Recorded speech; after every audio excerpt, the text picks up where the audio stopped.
आज हम NCERT class 6 Malhar जो न्यू टेक्स्ट बुक है उसका चैप्टर नंबर है 8 सत्रिया और बिहू नृत्य।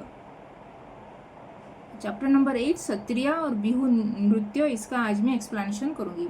अगर फर्स्ट टाइम इस चैनल में आए हो तो हिंदी पाठमाला विथ ममता चैनल को सब्सक्राइब कर देना और इस वीडियो को भी लाइक और शेयर कर देना। तो चलो स्टार्ट करते हैं। सत्रिया और बिहू नृत्य।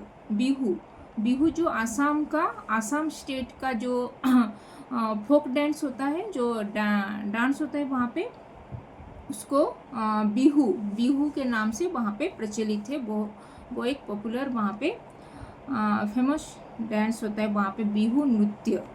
तो उसके बारे में आज हम जानेंगे इस चैप्टर में।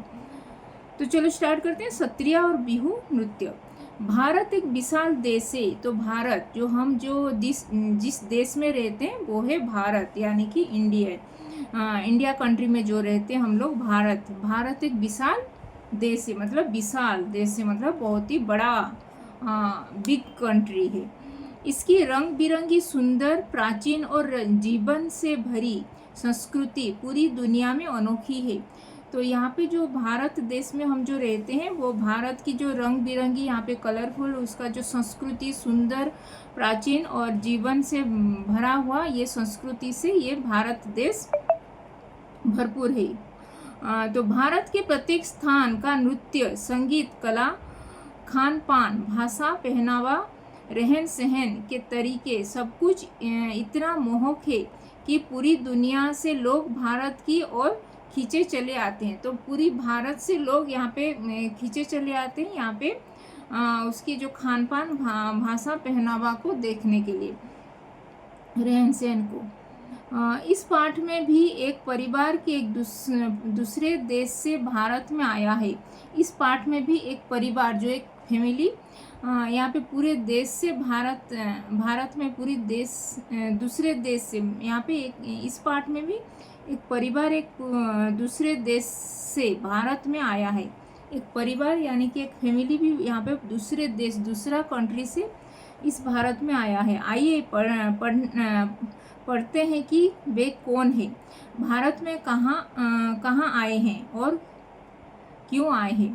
तो चलो हम पढ़ते हैं। तो ये जो यहाँ पे भारत में कहाँ से ये लोग आए हैं और क्यों यहाँ पे भारत को ये विजिट करने के लिए आए हैं बोल के यहाँ पे चलो पढ़ते हैं। चलो, तो ये था उसका थोड़ा इंट्रोडक्शन। तो अभी स्टार्ट होगा उसका स्टोरी। तो एंजेला लंदन के जाने माने इलाके केजिंगटन में रहती थी। एंजेला, यहाँ पे एक ये जो कैरेक्टर है उसका नाम है एंजेला, जो लंदन से आई है, लंदन में रहती है वो एंजेला। एंजेला जो लंदन के एक जाने माने, मतलब एक लोग वहाँ पे एक प्लेस है केंजिंगटन, वहाँ पे वो रहती है एंजेला। उसका स्कूल घर से दूर नहीं था। जो एंजेला जहाँ पे रहती थी वो उसका घर के पास ही उसका स्कूल था। उसका कोई सगा भाई बहन भी नहीं था। तो एंजेला अकेली उसकी पेरेंट्स की एकलौती मतलब वन चाइल्ड थी। उसे जेम्स और कीरा नाम के दोस्तों के साथ समय बिताना पसंद था। तो एंजेला को उसके जो फ्रेंड्स जो थे, जेम्स और कीरा, दोनों उसके फ्रेंड्स थे, उनके साथ वो टाइम स्पेंड करती थी, उनके साथ खेलती थी, बातचीत करती थी, उनके साथ उसका समय बिताना पसंद था, यानी कि टाइम स्पेंड करती थी। वे सब आपस में मिलकर कई काल्पनिक खेल खेला करते थे। तो वो लोग जो एंजेला और कौन, जेम्स और कीरा, ये तीनों फ्रेंड्स मिलके वो एक काल्पनिक, मतलब एक अपने ही दुनिया में एक बना हुआ खेल, वो गेम्स ऐसे खेलते थे, जैसे फेरी टेल होता है वैसे ही वो लोग खेलते थे।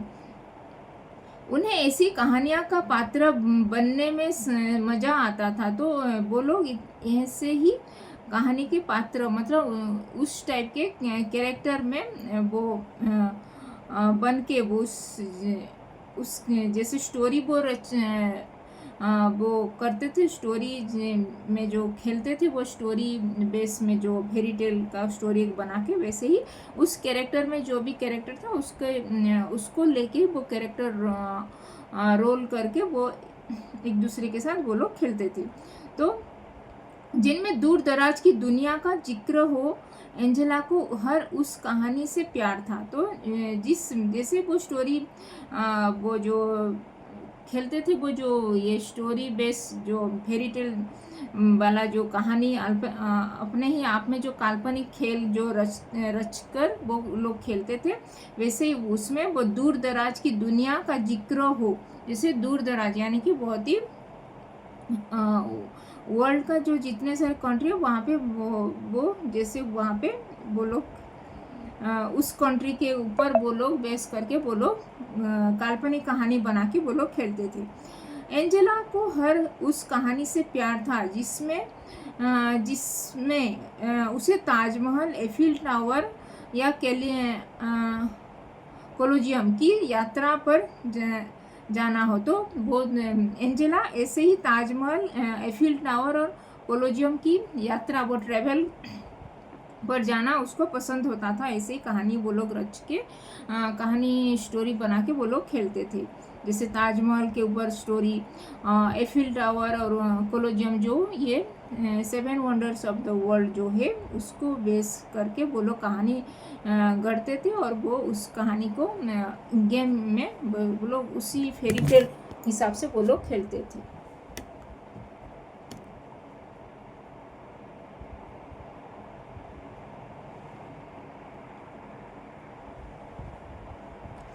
फिर क्या हुआ?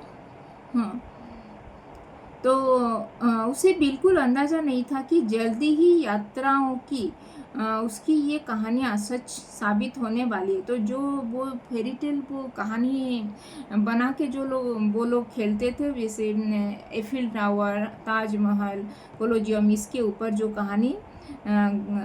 कहानी एक स्टोरी बनाते थे, उसके बेस उस प्लेस को लेकर, और वो लोग कैरेक्टर वहाँ पे रोल प्ले करते थे। तो वैसे ही वो उसको भी कभी भी अंदाज़ा नहीं था, कभी वो ऐसे उसको फील नहीं हुआ था कि वो जो कहानी बना के जो स्टोरी टेलिंग करके वो जो कहानी के पात्र यानी कि कैरेक्टर रोल प्ले कर रहे हैं, उस कहानी को ऊपर वो एक दिन वो सच साबित हो जाएगा। उस के जो प्लेस जाने के लिए वो जो ये एफिल टावर, ताजमहल और कोलोजियम के ऊपर जो यात्रा ये करके वो लोग जो स्टोरी टेलिंग करके वो कहानी रच के उस कहानी के पात्र के हिसाब से वो कैरेक्टर रोल प्ले करते थे, उसके ऊपर वो लोग उनको कभी भी वो ये बिलीव नहीं हुआ था कि वो उनकी जो कहानी वो रचे थे, उनकी जो कहानी वो स्टोरी ये किए हैं, तो उसको कभी भी वो लोग ऐसे उनको बिलीव नहीं हुआ था कि वो कहानी कभी सच हो जाएगा। एंजेला की माँ एल्सेंड्रा जो उसकी मम्मी थी, एक डॉक्यूमेंट्री फिल्म निर्माता थी। तो एंजेला की मम्मी एक ये फिल्म डायरेक्टर थी। उन्हें लंदन की ब्रिटिश एकेडमी से असम की नृत्य परंपरा पर एक डॉक्यूमेंट्री बनाने के लिए वित्तीय मदद दी गई थी।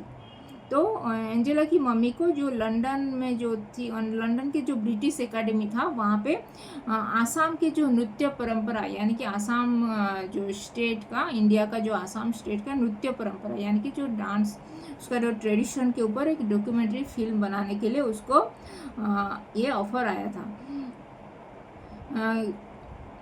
पसंदीदा वो पेचीदा बात यह थी कि उनके पास इस काम को पूरा करने के लिए सिर्फ 1 महीने का वक्त था। तो उसको पूरा करने के लिए उनके पास 1 मंथ ही उनके पास टाइम था। उन्होंने एंजेला के स्कूल से उसकी बसंत की छुट्टियों को 1 हफ्ते और बढ़ाने की अनुमति ले ली। तो एंजेला को एक स्कूल से उसकी बसंत की छुट्टियां, मतलब बसंत ये जो हॉलीडे उसका जो होता था उसको एक बढ़ाने के लिए उसको भी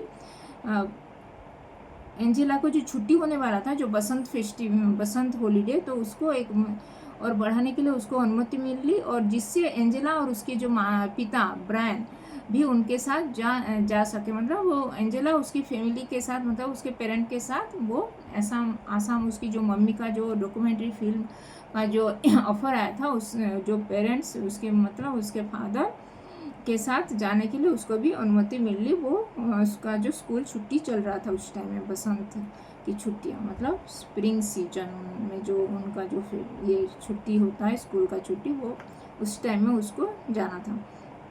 उसकी माँ समय से यह काम पूरा कर सके, तो एंजेला बहुत जल्दबाजी में बनाई गई इस यात्रा की योजना से हैरान थी। तो जल्दबाजी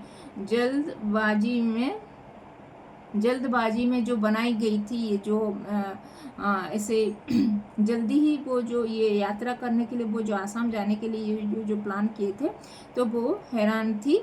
पर उसकी माँ समय से यह काम पूरा कर सके, इसीलिए वो सभी जल्दी ही तैयार हो गए। तो इसीलिए उसकी मम्मी को जाना था, तो इसीलिए वो लोग भी जल्दी जल्दी प्रिपेयर हो गए वो ट्रेवल करने के लिए आसाम के लिए। तो जब तक एंजेला कुछ समझ पाती, तब तक वह लंदन से नई दिल्ली होते हुए गुवाहाटी की उड़ान पर थी। तो जब तक ये सब उसके साथ इतना जल्दी जल्दी हो रहा था, ये सब टाइम जा रहा था कि जो समझ भी नहीं पा रही थी कि इतना जल्दी जल्दी हो रहा है उसके साथ, तो वो लंदन से दिल्ली होते हुए वो आसाम तक, आसाम की जो गुवाहाटी के ये फ्लाइट में उड़ चुकी थी। यात्रा के दौरान माँ ने एंजेला को आसाम की खूबसूरती के बारे में कुछ बातें बताई। तो जो ट्रेवल करने के टाइम में वो एंजेला की मम्मी ने उस एंजेला को जो आसाम के बारे में वो थोड़ा ये सर्च की थी उसकी मम्मी, डॉक्यूमेंट्री जो फिल्म ये आसाम के ऊपर जो डांस फेस्टिवल, जो डांस ट्रेडिशन उसका, उनका जो डॉक्यूमेंट्री फिल्म बनाने के लिए वो जा रही थी, उसके ऊपर आसाम की जो उसके ऊपर आसाम के ऊपर वो तो थोड़ा रिसर्च की थी, तो कैसा ये स्टेट है, क्या क्या है उसमें बोल के वो एंजेला को सुनाने लगी थी वो उनके जो ट्रेवल करने के टाइम में। खूबसूरती के बारे में कुछ बातें बताई। आसाम भारत के उत्तर पूर्वी क्षेत्र में है। तो आसाम इंडिया के जो नॉर्थ ईस्ट पार्ट में है, जिसे अपने वन्य जीवन, रेशम और चाय के बागानों के लिए जाना जाता है। तो जो आसाम को जो उसकी जो वन्य जीवन यानी कि वाइल्ड लाइफ, रेशम की जो यहाँ पे जो फैब्रिक्स जो बनाते हैं, जो रेशम जो सिल्क रूट्स, सिल्क रेशम की जो फैब्रिक्स बनता है, चाय की बागान, मतलब चाय वहाँ पे आसाम की चाय जो फेमस है सारा वर्ल्ड में, तो आसाम की चाय के बागान के लिए वो आसाम स्टेट फेमस है बोल के वो सब उसको सुनाती है। जो ट्रेवल करने के टाइम है ये एंजेला की मम्मी ने उसको सुना रही थी इसके बारे में। बसंत के इसके साथ आसाम के नृत्य की भी एक समृद्ध परंपरा वहाँ पे है। एल्सेंड्रा जो उसकी मम्मी, एंजेला की मम्मी एल्सेंड्रा की डॉक्यूमेंट्री के केंद्र में आसाम के जो जनजीवन में नृत्य के महत्व का तलाशना था। तो आसाम की जो एल्सेंड्रा जो डॉक्यूमेंट्री, ये आसाम का जो ये डांस का जो ट्रेडिशनल जो डांस के ऊपर जो डॉक्यूमेंट्री फिल्म बनाने रही थी, तो उसके ऊपर भी थोड़ा बहुत रिसर्च की थी, वो गूगल में से सर्च की थी। तो एल्सेंड्रा की डॉक्यूमेंट्री में केंद्र का आसाम के जनजीवन के नृत्य के महत्व का तलाशना था। जब यहाँ आ रहे थे तब अप्रैल का महीना चल रहा था। तो जब वो लोग गए थे आसाम, तो तभी अप्रैल का मंथ में वो लोग गए थे आसाम, क्योंकि अप्रैल में ही बसंत ये ऋतु चलता है। तो बसंत का जो उसका स्कूल में ये हॉलीडे चल रहा था उसी टाइम में, स्प्रिंग हॉलीडे। तो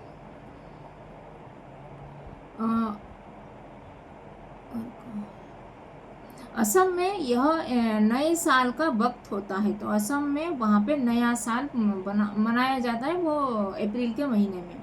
जैसे हमारे यहाँ पे ये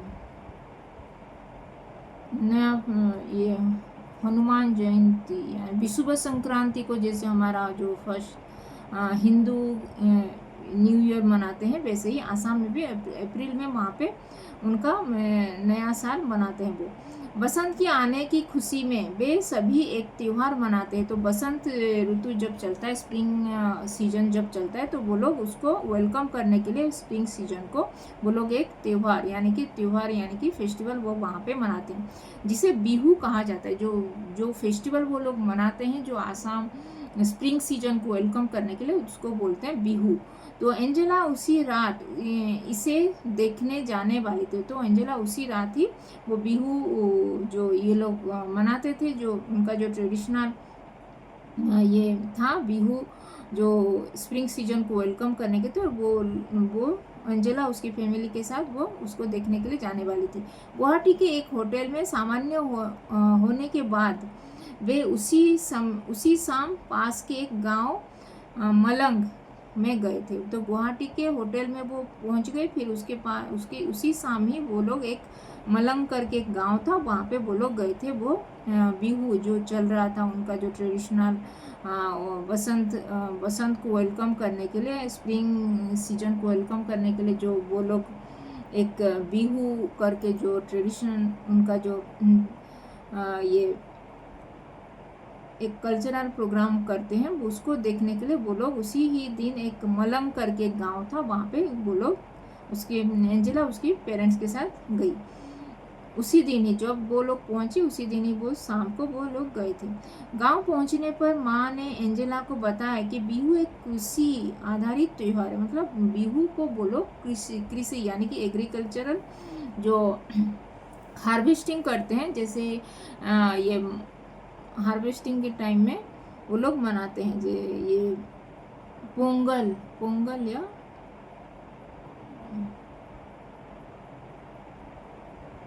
केरला में एक मनाते हैं जो, वैसे ही ये लोग बिहू बोल के वहाँ पे मनाते हैं। ओनम केरला में जैसे ओनम मनाते हैं, वैसे ही हार्वेस्टिंग के टाइम में वो मनाते हैं केरला में, वैसे ही आसाम में बिहू, उसका नाम हार्वेस्टिंग के टाइम में वो लोग बिहू मनाते हैं। तो बिहू आसाम में बिहू साल में 3 बार मनाया जाता है। तो आसाम में बिहू साल में 3 बार मतलब 3 टाइम्स वहाँ पे मनाया जाता है। सबसे पहले जब किसान बीज बोते हैं, तो जब वो किसान जो फार्मर्स लोग वहाँ पे बीज बोते हैं, मतलब सीड्स जब डालते हैं, फिर जब वे धान रोपते हैं, तो तभी वो धान यानी कि ये सीड्स डाल के वो ग्रो करते हैं धान। और फिर तब जब खेती में अनाज तैयार हो जाता है, तभी वो लोग अनाज यानी कि पेड़ी जो क्रॉप्स जो राइस ग्रो करते हैं। एंजेला कार से उतरी कितना पहले से